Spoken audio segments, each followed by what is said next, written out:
એક મહિના અગાઉ મેં પ્રેસ કોન્ફરન્સ કરીને પૂરા પુરાવા સાથે જાહેર કર્યું હતું કે મનરેગા કૌભાંડ એ માત્ર બચુભાઈ ખાબડ એમના પુત્ર જ નહીં પણ એમના પણ ગુરુ, એમના મનરેગાના માસ્ટરમાઇન્ડ હીરા જોટવાના પ્લાનિંગથી આ મોટું કૌભાંડ થયું છે. અને મેં ત્યારે પણ જાહેર કર્યું કે આ મનરેગા કૌભાંડમાં ભાજપ અને કોંગ્રેસના નેતાઓએ ભાઈ ભાઈ બનીને ભાગ બટાઈ કરી છે.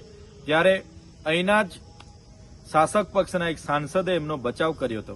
હીરા જોટવાએ મને ચીમકી ઉચ્ચારી હતી કે ગુજરાતમાં ક્યારે નહીં થયો હશે એવડો મોટો માનહાનિનો કેસ હું ચૈતર વસાવા પર કરીશ.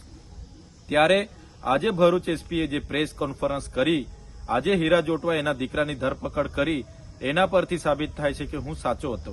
અને બીજી સાચી હકીકત એવી છે, હીરા જોટવા 2017-18 દરમિયાન આ આદિવાસી વિસ્તારોમાં આવ્યા ત્યારે તમામ મનરેગાની કામગીરી પંચાયતને અમલીકરણ બનાવીને કરવામાં આવતી હતી.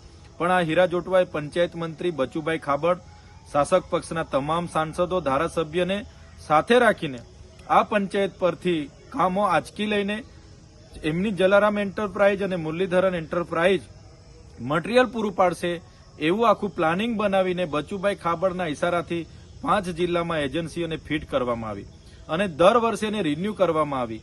અને આ એજન્સીએ અને એના કોંગ્રેસના અને ભાજપના નેતાઓ બધા જ સાથે મળીને ક્યાંય પણ આ એજન્સીએ એક પણ ગાડી રેતી, કપચી, સિમેન્ટ, સળિયા નાખ્યા વગર બધા જ ભાજપ કોંગ્રેસના નેતાઓ સાથે મળીને આ બોગસ બિલો મૂકીને રોયલ્ટી કે જીએસટી વગર બોગસ બિલો મૂકીને કરોડો રૂપિયા સરકારી નાણાં એમણે સેરવી લીધા છે.